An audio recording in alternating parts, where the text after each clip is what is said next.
I would say, one of America's most hidden sins, and it's that of greed.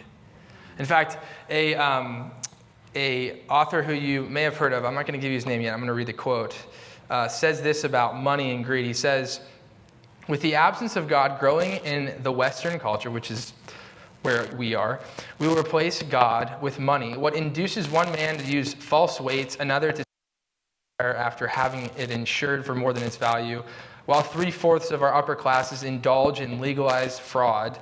What gives rise to all this? It is not real want, for their existence is by no means precarious or likely to collapse or fall, but they are urged on day and night by a terrible impatience at seeing their wealth pile up so slowly, and by an equally terrible longing and love for these heaps of gold. What once was done for the love of God is now done for the love of money, i.e., for the love of that which is present affords us the highest feeling of power and a good conscience. This is a quote by a famous atheist who coined the phrase, God is dead, Friedrich Nietzsche. And it's kind of ironic that even the atheists can see the wealth and greed problem in America. And this was several years ago. But I think the root of this quote kind of gets to the idea that God, when we are talking about God, greed and God are not compatible in any way. They are the farthest pursuit of something. And even a guy who doesn't believe in the existence of God or his relativity in the world can notice it. And so this is our last week talking about greed. And if you remember, I'm going to throw up the river analogy. We've been talking about what does it mean in our culture today to follow Jesus in a convictional way at the bottom here. And it's easy for us to think that the world is a Christian nation and everybody has the same values we do in morals, but they don't anymore. And so in the past that was the case, but now the tides have shifted. And we are basically hitting this fork in the road where we realize that to be true followers of Jesus, that we have to almost take this path that is not the cultural norm. It doesn't have the cultural weight to it that everyone else is doing the things that everyone else thinks is right. This means that we might have dissonance in some of our relationships or the values that we hold. And so if you want to talk about a current of culture that Christians are getting swept into harder than anything they can paddle out of, it's greed and even money. And the reason why is because you can't just not have money. I mean, I guess you could try. Jesus did that with the disciples a few times, and it was a radical way of following him. But most of us, for the most part, don't feel a calling to have no money. Most of us feel like we probably need some place to live and something to eat, and maybe there's things that help aid our pursuit of Jesus and relationships and people and also just delight and fun. So it's not something that we can just do away with. You can take your TV and smash it and throw it out of your house and then be like, I don't watch TV anymore. But it's very hard to be like, I just don't have money anymore. I don't even have a checking account or cash. Like, it's very hard to do that. We don't have the choice, pretty much. And so greed is prevalent in all of our lives. So I want to get into 3 passages. They're all in the book of Luke. So if you have your Bible, I'm actually going to use my physical copy today. I just feel like I feel like I need to be. I love being in the physical word. But if you have the YouVersion or whatever you have on your phone, that's fine. We're going to be in Luke the whole time, so you can jump there. Luke 12, starting in verse 13.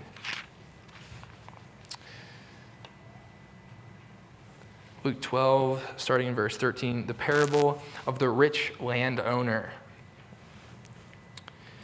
Then someone from the crowd said to him, Jesus, Teacher, tell my brother to divide the inheritance with me. But Jesus said to him, Man, who made you a judge or arbitrator between you two?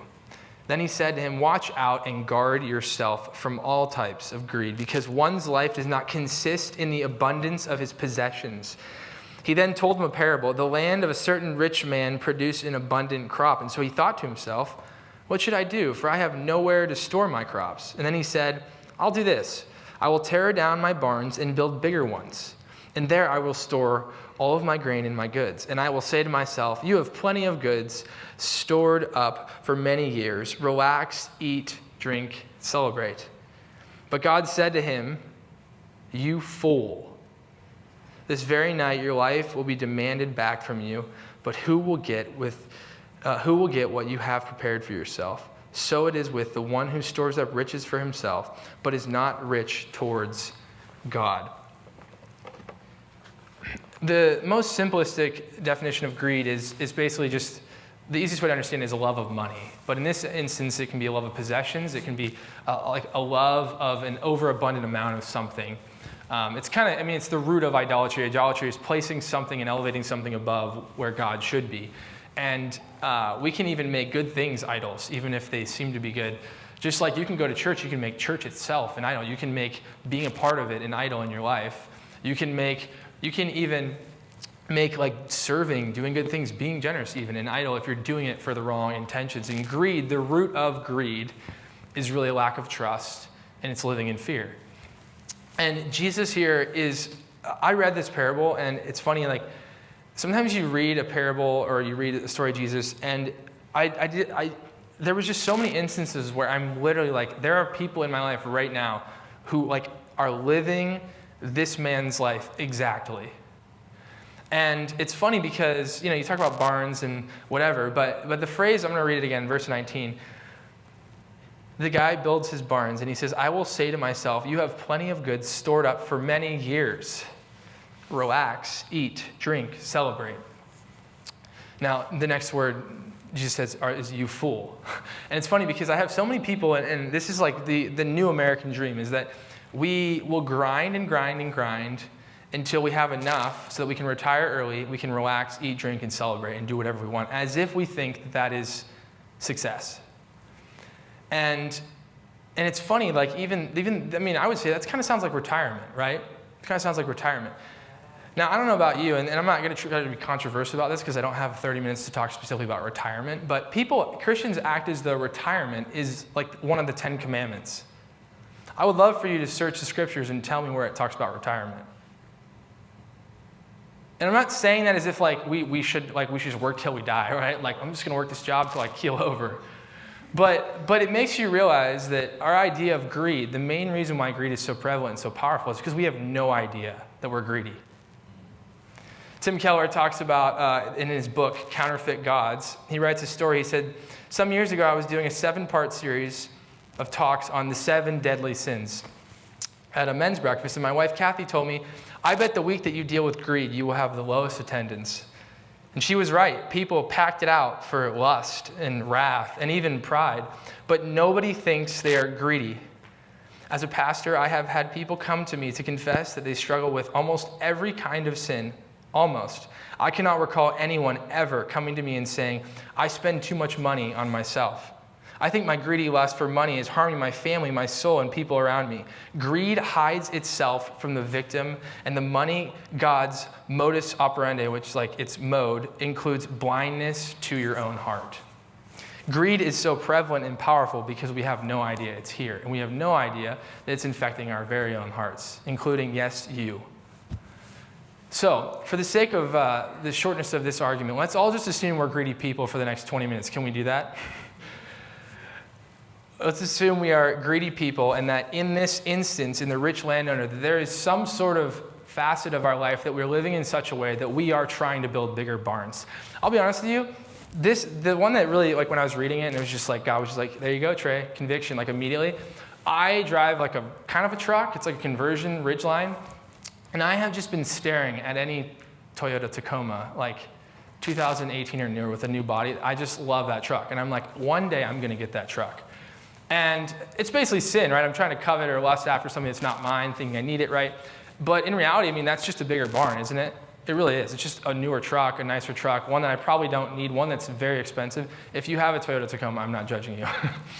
But for me, I'm just like, I got to have it, right? I don't even think about why I need it or why I want it or if God actually wants me to have it. I'm just like, no. When I get older, I get nicer things, and that's one of those. So what is your barns? What are the things in your life that and it might not even be this possession that you're thinking about material-wise, but maybe there's something in which you're in a relationship right now, or you're single and you're thinking, I just need the bigger barn, meaning I just need a more meaningful relationship. I just need a significant other. I just need a wife, or I just need a family, or I just need another kid, or I just need a new job. We are constantly, if we are in a state of greed, we're in a state of discontentment. On to the next thing, on to the bigger barn. Let's move on to Luke 16, a few pages to the right.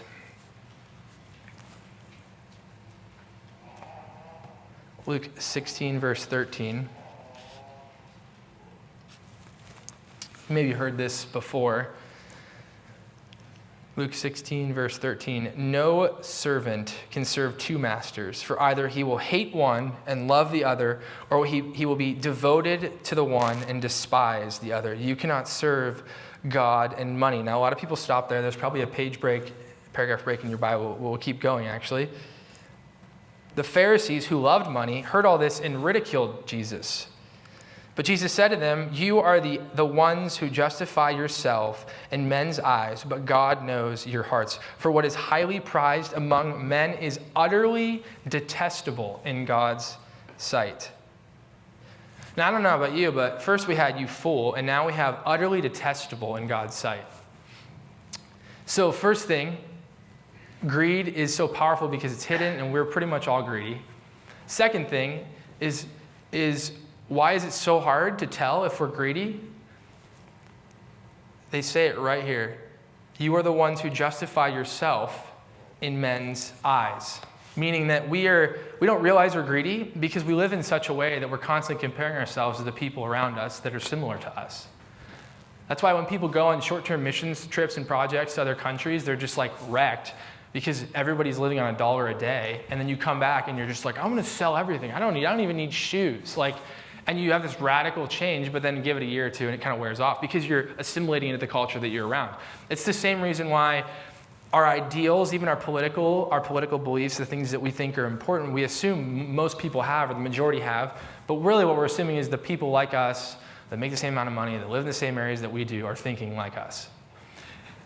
A study done by Pew Research, this is about a decade ago, but found that when they asked what socioeconomic class people were in, 25% said lower or lower middle class, 72% said middle to middle upper class, and only 2% said that they were upper class.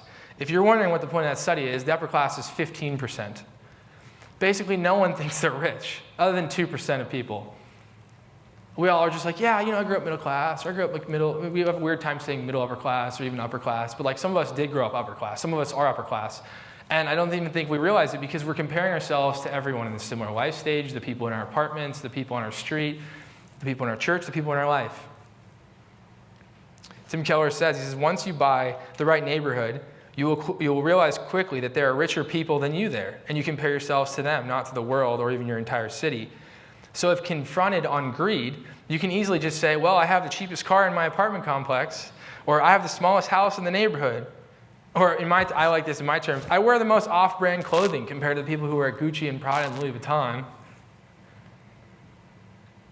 In order to justify the sin of greed, we tell our hearts that those around us are similar or better, so surely we aren't greedy. Last story, Luke 19, a few more pages to the right. I actually talked about this story a few weeks ago. I mentioned it quickly. It's one of my favorite stories, the story of Zacchaeus. And this is going to be what I would call our case study. We're going to camp out here for the most part. A case study of greed and kind of a formula to something much greater. And so we'll start in verse 1. It's only 10 verses. Luke 19, verse 1. Jesus entered Jericho and was passing through it. Now a man named Zacchaeus was there, and he was a chief tax collector and was rich. He was trying to get a look at Jesus, but being a short man, he could not see over the crowd. And so he ran on ahead and climbed up into a sycamore tree to look what he could see. There's a song. I don't know if you sing it when you read it, but I couldn't help it. Because Jesus was going to pass that way. And when Jesus came to that place, he looked up and he said to him, Zacchaeus, come down quickly because I must stay at your house today. And so he came down quickly and he welcomed Jesus joyfully. And when people saw it, they all complained. He has gone to be a guest of a man who is a sinner.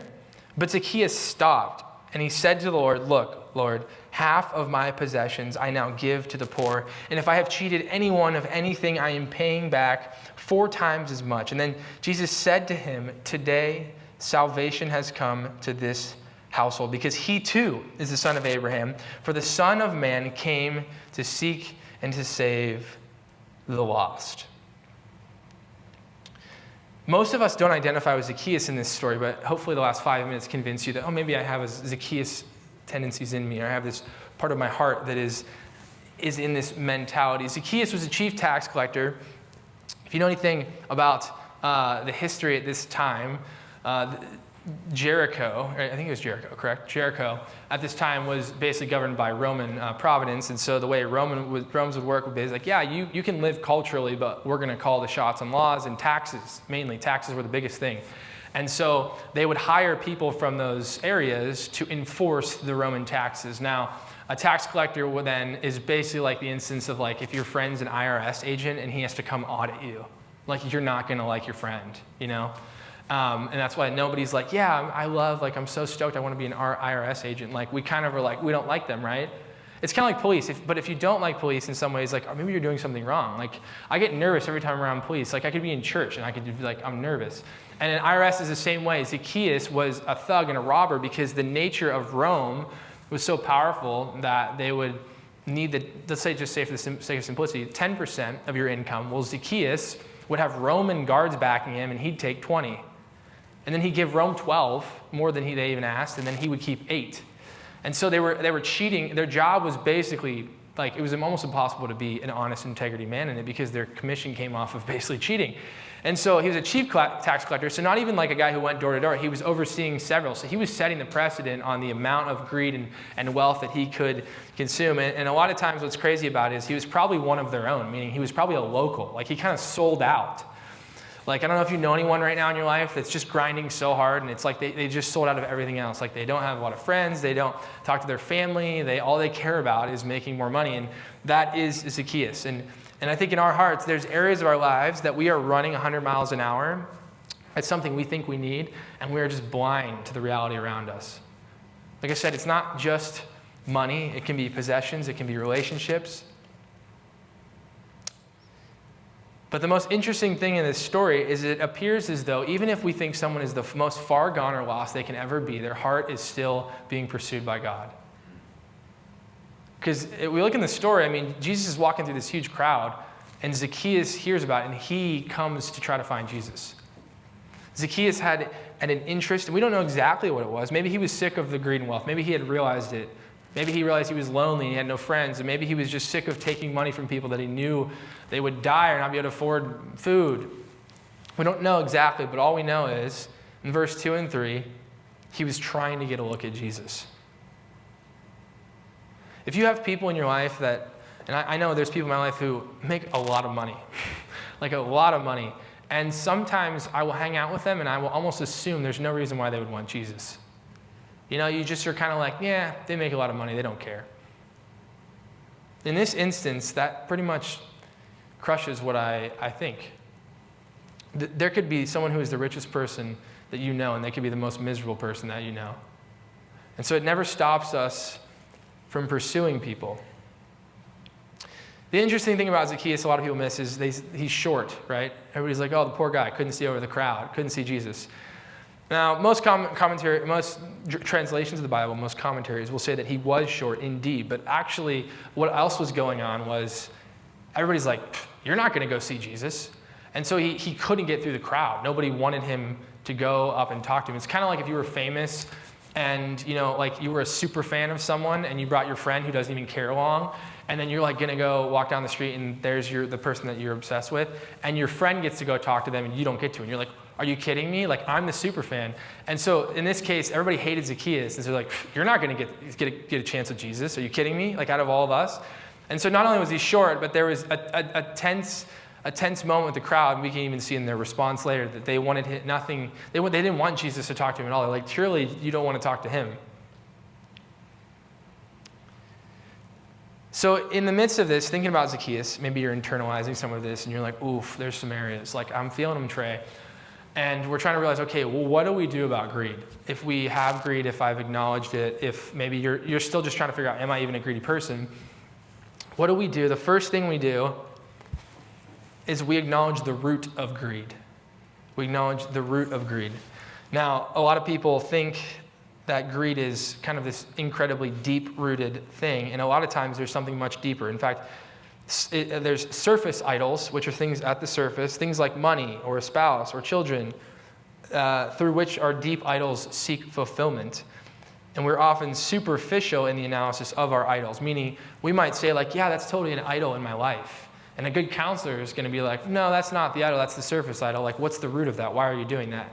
For instance, if somebody dresses promiscuously, like you could say, like, I have an idol of attention. It's like, no, that might be your surface idol, but in reality, what it really is you feel unworthy or unloved or insecure. That's the root idol. Or you might be someone who can never have under $5,000 in your savings account or 10 grand or whatever, and you just can't let it happen. And you say, well, I'm just really frugal. And it's like, no, like there could be a root idol of fear in there that you could not imagine not having to be able to take care of yourself. If you had to ask someone for money, or you just couldn't come up with the money that you needed. That's a root idol. It's something much deeper. And so greed is oftentimes much deeper than we realize, but we evaluate it only at surface level. We say, well, I just need to get rid of the car I bought then, or I need to like downsize my house, or I need to give more money away, and it's not going to get to the root.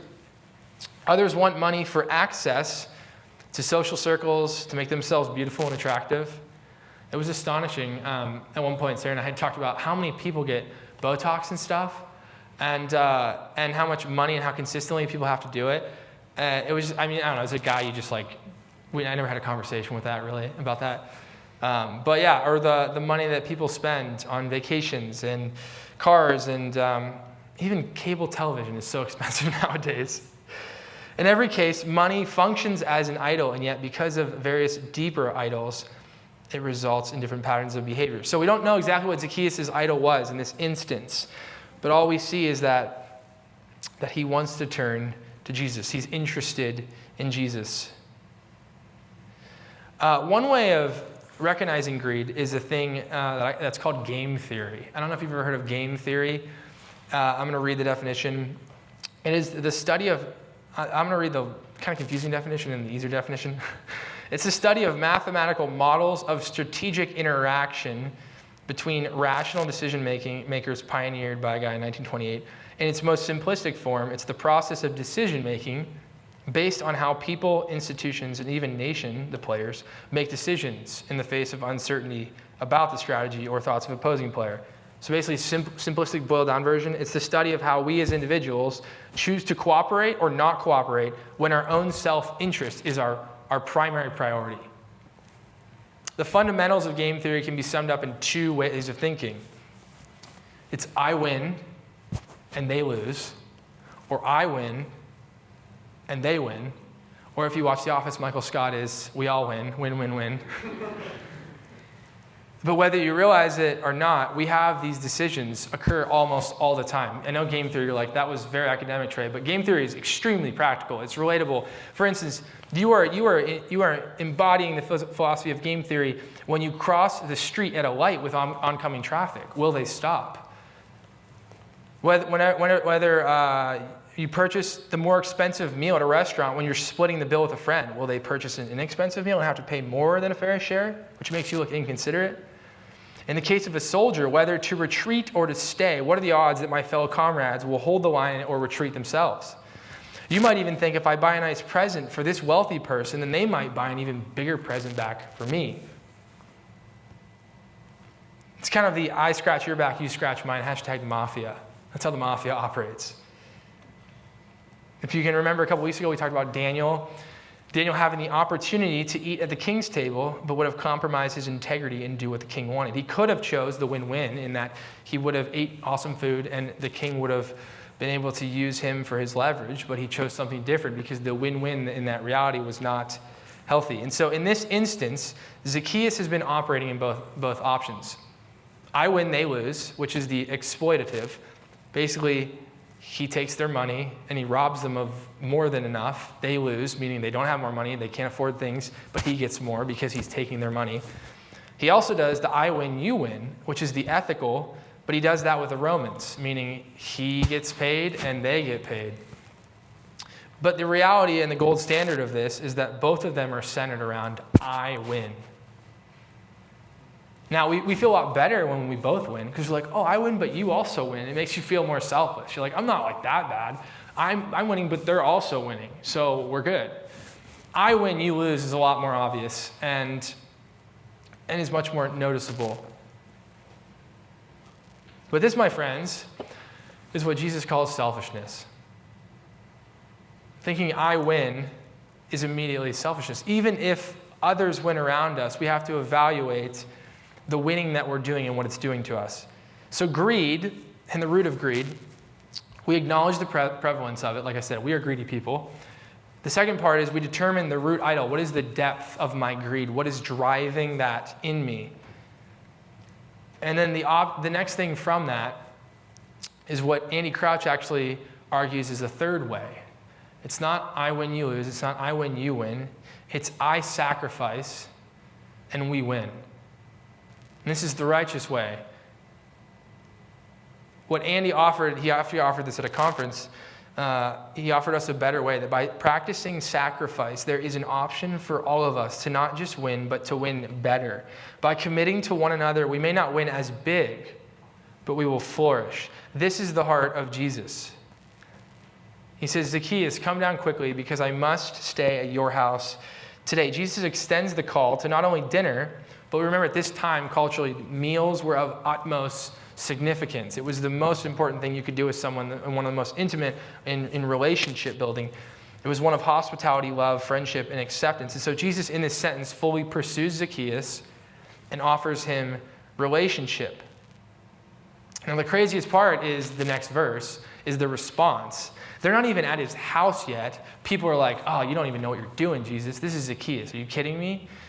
And what does he do? He stops in his tracks. He says to the Lord, look, Lord, half of my possessions I now give to the poor, and if I have cheated anyone of anything, I am paying back 4 times as much. The response is one of utmost sacrifice.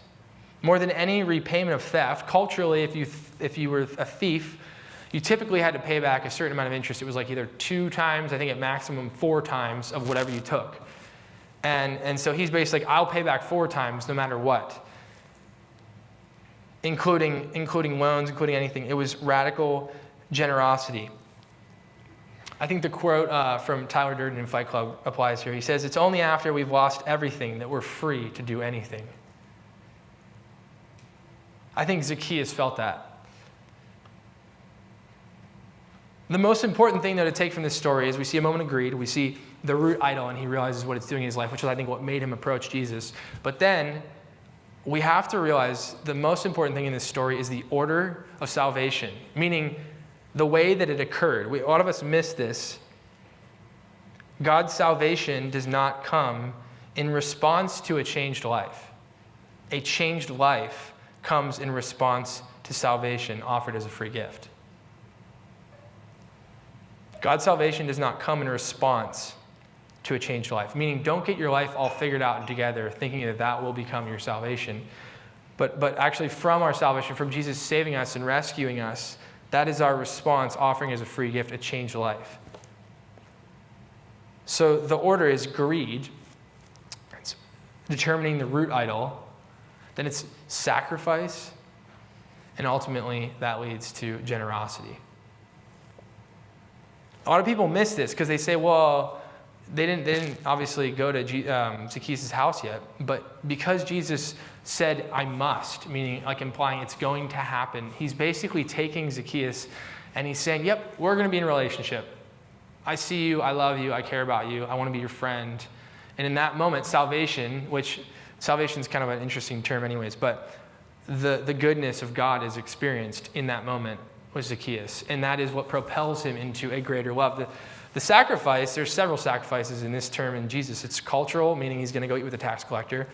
I would also say it's a time thing, like he has so many other things he's doing. In fact, it said he was passing through, meaning he wasn't intending to stay in Jericho. There's countless sacrifices that Jesus gives, which ultimately leads to the fruit, which is generosity. We're only able to be restored to our nature of generous, loving humans because Jesus was first generous to us. And that's the root of this story. It's kind of echoing in this chain that we too have to sacrifice, but we only sacrifice because the ultimate person gave the ultimate sacrifice. It says it so plainly in 2 Corinthians 8:9. It says, "For you know the grace of our Lord Jesus Christ, that although he was rich, he became poor for your sakes, so that by his poverty you could become rich." I mean, that's about as simple as it gets. He was rich, became poor for us, so that we might become rich. I sacrifice, we win. And this is the gospel. This is the foundation that propels us into generosity. It's not something where, you know what, I'm greedy. I just need to give stuff away. That's why, like, super wealthy people, I mean, Jeff Bezos gives away more money than we will ever give. He also has more money than we'll ever have. But it doesn't mean that because of that, it's rooted in a right heart belief. We can give away money. We can throw stuff at people. We can even be, like I said, we can try to be good moral people. But in reality, the root of it must be centered around the gospel. In this case, generosity is rooted in the center of sacrifice. In fact, Paul even gives an example of this in one of his letters. He talks about people who had been supporting him financially. And he talks about their gift and how it was kind of this little gift. But he says this, he says, "I'm not saying this is a command," which was to give. He was saying, like, you don't have to give. He says, "But I am testing the genuineness of your love by comparison with the eagerness of others." Meaning, and I don't know if I don't know if I've ever said this, but I don't want you to ever feel like, as your pastor, that I am like forcing you to give. Now, I think like a lot of times people think the church is just hungry for money and we just want to, I don't even know, like buy private planes, I guess. I don't know. If I remember buying a private plane, there's something severely wrong with me. But I don't know. They think like the church just wants your money and they're not going to spend it, whatever, and they're going to hold it. Or I don't even know. But there's several opinions on that. But the reality of it is giving in the church is an act of worship. Now, sometimes we worship, meaning we show up here and we don't want to sing the songs, and we still do it because we're doing it out of obedience. And sometimes we give like that. We believe it's worship. Sometimes we're like, you know, I really don't want to give this away to God, but I know I need to out of obedience. But if we're just continually doing it with no heart of sacrifice, no seeing the weight of the cross and the gospel, then we don't really get it. Giving is not always indicative of your heart, but your heart will always be indicative of giving. Meaning, you can give money and you can not love Jesus. But if you love Jesus, you're going to give money. Because it's the nature of the gospel. The nature of the gospel is one of generosity and sacrifice. And so if we see that and we take it and we receive it and we do nothing about it, then we have to ask the question, do you really understand the sacrifice? So the greater we understand the sacrifice of Jesus, the greater we understand the sacrifice that calls us to, and the more generous we become. So giving in the church world, giving to missionaries, just being generous in general to anyone, is always rooted in a sacrifice, but it's rooted in the ultimate sacrifice. And so when I say like, hey guys, like when we follow Jesus and we proclaim that, meaning you put your hand up, you say, yeah, I'm willing to do it. I'm willing to go to the depths. I'm willing to change my heart, all that, then giving is one of those things. So we're going to talk about it, but I don't ever want people to feel like we just want your money. Like, it's a form of worship, just as singing is, just as praying is. All of those are forms of worship. And I talked about last week how even then, like, our money is like a plastic donut to God, right? It's like giving him a plastic donut and being like, here you go, check out my donut. And God's like, this is plastic, but I'll chew on it to entertain you. And how like giving in our lives is one that's fully rooted in sacrifice. Philippians 2:7-8 says it again. It says, Jesus emptied himself to take on the form of a slave so that we might become free in him. When you see him dying to make you his treasure, that will make him yours. Money will cease to be the currency of your significance and security, and you'll want to bless others with what you have. To the degree that you grasp the gospel, money will have no dominion over you. Think on his costly grace until it changes you into a generous person. You cannot serve two masters. You'll either love one or hate the other, despise one or love the other. I love the synonym for generous is open-handedness. Open-handedness. Doesn't mean there's not something in your hands, but it means that you are not willing to hold on to it as tightly as you can. I don't know if you've ever heard like the kind of like little phrase where it's like, careful, if you hold your hands too tight, God will break them to take out of what's your hand. But if you have it open, it won't hurt near as bad. But that's the posture of generosity and of understanding sacrifice, is that it doesn't mean we can't have things in our hand, but there's things in our life that right now we are clinging to so tightly, we are white-knuckling, and we're saying, yeah, like love you in all these areas, but I just want to hold on to this. I just want to keep it in my pocket. I just want to have it for 10 years. I just can't let go. We do this with relationships. We do it with even kids. We put all of our identity into raising kids or being a great husband or whatever, and we have so much white-knuckling of it that we're not even allowing God to do the work in that, because we're thinking like we are the savior of that relationship. We have to be open-handed. That's the root of generosity. I want to close with a story. I'm going to invite the band up. They're gonna play a song after this. I want to close with a story.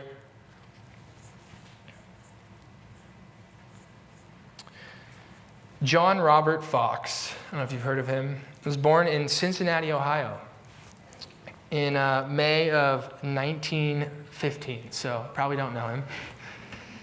Never heard of him. But he was educated, intelligent, eventually earning a spot at Wilberforce University. And with his graduate degree completed, he signed up for the Reserve Officer Training Corps with a rank of second lieutenant. He was commissioned to the 92nd Infantry Division, which is a segregated division for African American soldiers. In 1944, Fox and his troops were sent to fight the Nazis in Italy, and he was tasked to stay behind in a small Tuscan village that had been overrun by Nazis. Knowing that much of the American military in the area were in retreat, Fox found a house for his troops to hide in, and from the second floor he used his radio to contact headquarters, and he called for artillery fire to be directed at his exact position to give U.S. forces time to retreat, regroup, and launch a counterattack. The gunner who received the message pointed this out to him, assuming it must be some mistake. His famous last words were, "Fire it. There's more of them than there are of us." Fox's act of sacrifice was not in vain. As planned, the artillery barrage did indeed give his comrades the chance to regroup and launch a successful counterattack. This is the craziest part. When the U.S. Army entered the small village that Fox had ordered them to fire on, they found his body surrounded by the bodies of around 100 Germans. John 15 reveals to us the ultimate description of the third way. I sacrifice, we win. No one has greater love than this, that one lays down his life for his friends. So what do we need to sacrifice for a greater love? One of generosity. To be honest, Sarah and I have been wrestling with this. I feel like every time I'm going to speak on something, God's like, oh yeah, you're going to get it this week. And we've gotten our Trump money. I guess you can maybe call it Biden money soon, stimulus money. And we have gotten 2 different installments of it. And I realized last week, I was like, we never gave any of this money away. We didn't really need it. I mean, it's just sitting kind of in our bank account. And I believe that God calls us to give 1/10 of what we are given. And I didn't even have to work for that. It's just given to me. And I'm holding on to it. And so we just felt convicted that we had not given the tithe nor blessed it like anyone. I mean, we haven't really been searching for people to help. But I talked with a missionary this week who we hopefully are going to partner with, more on that in a few weeks. But and I just said, hey, man, I feel like God's calling us to just give this away. And I don't know how much of it, or I don't know what it will go to, but I just said, can you just give me a few needs? And he just rattled off a list. And I say that because I didn't realize I was greedy, and I am. And it's so freeing when you can let go of everything, and that's when you truly find freedom. So I'd encourage you, the first step is just, it's admitting, right? It's acknowledging the problem. It's acknowledging the greed. And I think from that, you realize the weight of the gospel, and you realize the sacrifice Jesus has made, and you realize that greed is incompatible with generosity.